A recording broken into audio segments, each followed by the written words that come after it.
cumprimento toda a gente de uma só vez, uma vez que temos que avançar no nosso tempo. Bom, eu vou aqui fazer um breve resumo e no decorrer apresentar-me-ei a mim e à minha colega, Maria Amélia Reis, eu sou Maria do Rosário Pinheiro. Trata-se de mais um trabalho conjunto entre nós as duas, daqui de Portugal e do Brasil, da Unirio, no Rio de Janeiro, onde também tenho a oportunidade de ser docente convidada, e a Maria Amélia, a professora Maria Amélia, também é docente convidada da nossa Faculdade de Psicologia e de Ciências da Educação aqui em Coimbra. E na área dos museus e dos desafios e dos avanços e dos passos em frente e dos passos atrás nestas propostas sucessivas de educação emancipatória, intercultural e transformadora que têm vindo a acontecer em diversos âmbitos da educação, em diversos âmbitos sociais. É isso que nós trabalhamos, sobretudo na área da educação não formal. Não trabalhamos com a formação de profissionais na área do direito, mas quem sabe se não é um bom desafio para os próximos tempos. O artigo que diz respeito a esta comunicação e que ficará disponível é um artigo que fala sobre experiências socioeducativas e culturais que foram acontecendo desde 2008 no âmbito de uma unidade curricular que lecionamos nós as duas na Universidade do Estado Federal do Rio de Janeiro, Património, Museologia, Educação e Interpretação, no programa de pós-graduação em Museologia e Património, e que agora também integra, noutra vertente, numa vertente mais de mediação e educação intercultural, o mestrado de Educação Social, Desenvolvimento e Dinâmicas Locais da nossa Faculdade de Psicologia e Ciências da Educação, e que vai numa nova reedição. E falarmos no âmbito daquilo que têm sido os nossos trabalhos, dos desafios e avanços nos cenários da investigação, da formação, da educação e da mediação intercultural em contextos de museu e de outros espaços realmente de divulgação e mediação cultural, tem sido realmente aquilo que nos tem alimentado, aquilo em que trabalhamos rigorosamente, que é uma pedagogia social do museu e aqui do museu, mas de outros espaços, de outros contextos, de outras organizações, não é? Que se pautam exatamente por lidar com o património material e imaterial. E aquilo que nós temos vindo a trabalhar é exatamente num conjunto de propostas, da qual vos trago aqui alguns exemplos, para que, e por isso se calhar o direito fará, daquilo que eu tenho estado aqui a ouvir, obviamente, fará todo o sentido, apropriar-se também daquilo que são as novas propostas de mindset intercultural. Já que a multiculturalidade é um fenómeno e portanto, universal, e a única coisa que falta mudar no mundo não é a organização da sociedade, não são as características das migrações, mas é realmente o nosso mindset, a nossa mentalidade, que não pode mais ser monocultural, não chega a ser diversificada culturalmente, portanto, não chega à realidade pluricultural, mas obviamente tem que ser uma realidade que se pauta pela relação entre as diferentes culturas, pela garantia dos direitos humanos na diversidade, porque isso é que se tem realmente revelado difícil para a educação e eu calculo que para o direito ainda muito mais. Então, estas experiências socioeducativas e culturais que temos vindo a ter nos programas de que já vos falei, pautam-se exatamente por termos vindo a trabalhar em projetos que têm a ver com o património cultural e estas dimensões educativas nos museus. E também por garantir um projeto que tem a ver com a interculturalidade, a educação e a mediação para a promoção da diversidade cultural. Porquê? Porque exatamente faz parte deste mindset intercultural promover a diversidade. Porque constatá-la, reconhecê-la, analisá-la é fácil. Está aí. Quem tiver instrumentos, quem tiver metodologias, consegue alcançá-la facilmente. Agora, difícil realmente é promover essa diversidade, ou seja, fazermos coisas para promover as pessoas, porque nós não promovemos a diversidade sem promovermos as pessoas, realmente aceitarmos as pessoas, promovermos a sua diferença e encontrarmos espaços culturais de existência para essa diferença. E é nisso que temos vindo a trabalhar, como um problema, obviamente, um problema associado aos mecanismos e dinâmicas educativas e sociais e políticas e culturais, enfim, a lista pode-se aumentar por aqui, naquilo que é uma metodologia que tem uma abordagem qualitativa e quantitativa, porque tem a ver com as nossas próprias escolas e, portanto, desde entrevistas, observações, análises documentais, passando por a construção de instrumentos realmente que nos permitam rapidamente mapear as preocupações interculturais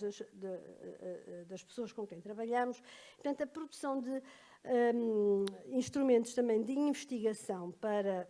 podermos fazê-lo numa mais larga escala, tem sido uma das coisas que tem contribuído para este nosso objetivo, que é de buscar estes avanços, estes desafios, estas pistas para a superação de visões hegemónicas e ostracizantes e discriminantes e desrespeitosas em relação ao mundo que é diferente e desigual. E neste sentido temos obtido alguns questionamentos, temos feito alguns questionamentos e obtido algumas respostas, e entre esses questionamentos, essas respostas, obviamente, ressaltam às vezes as incongruências exatamente entre as políticas públicas e as práticas, as praxis realmente institucionais. E provavelmente isso acontece no âmbito dos museus, mas também acontece no âmbito das escolas, no âmbito dos tribunais, enfim. E realmente a transformação social fica em causa na medida em que ficam comprometidas, obviamente,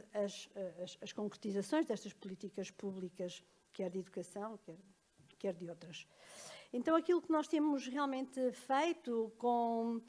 o estudo do papel dos museus nesta educação emancipatória e transformadora das pessoas, das comunidades, porque, como todos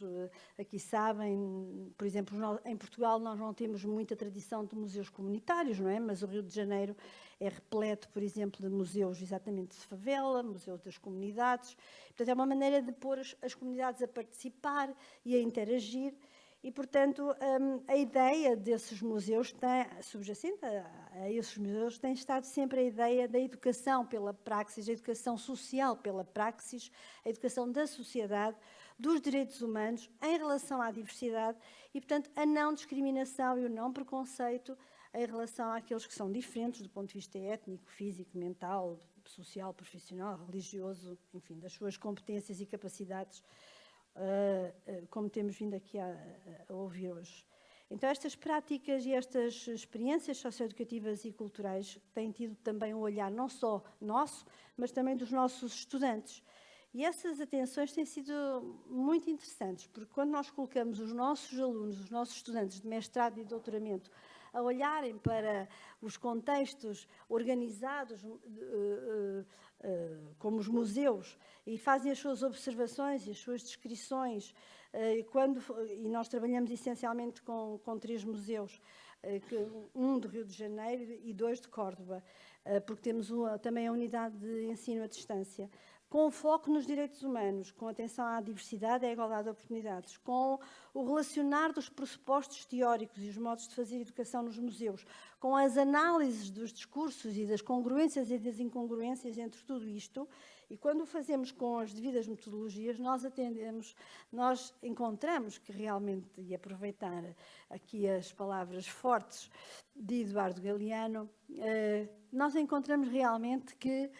nós ainda não atendemos a todos. Nós ainda não atendemos a todos na área da educação, na área do direito, na área da sociologia, na área da medicina.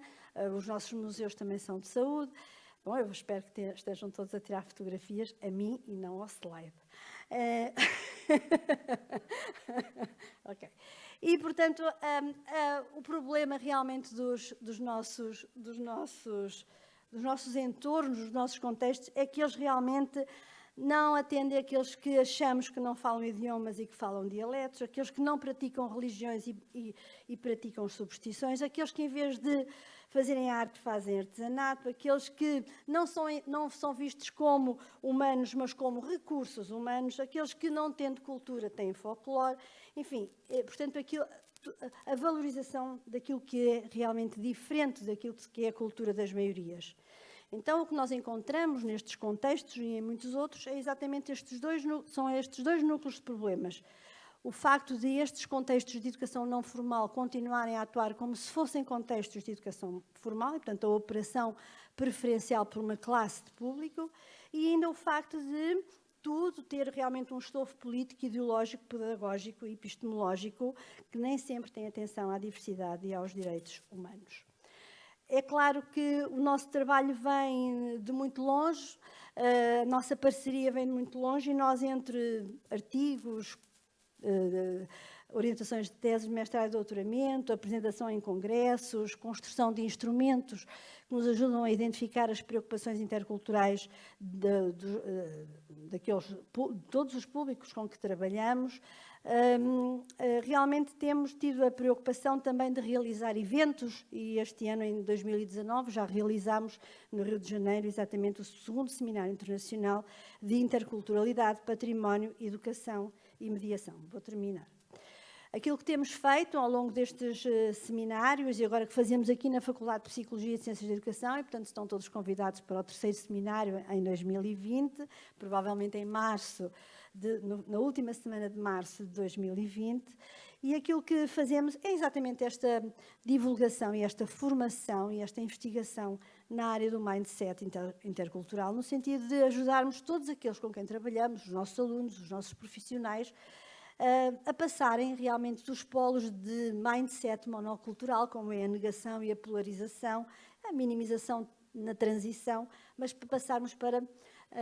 mecanismos de aceitação e de adaptação, valorização e promoção exatamente desta diversidade. Pois acreditamos que só assim passaremos realmente de contextos de hostilidade para contextos de convivência, deixando de vez para trás os meros contextos de existência. Obrigada pela vossa atenção.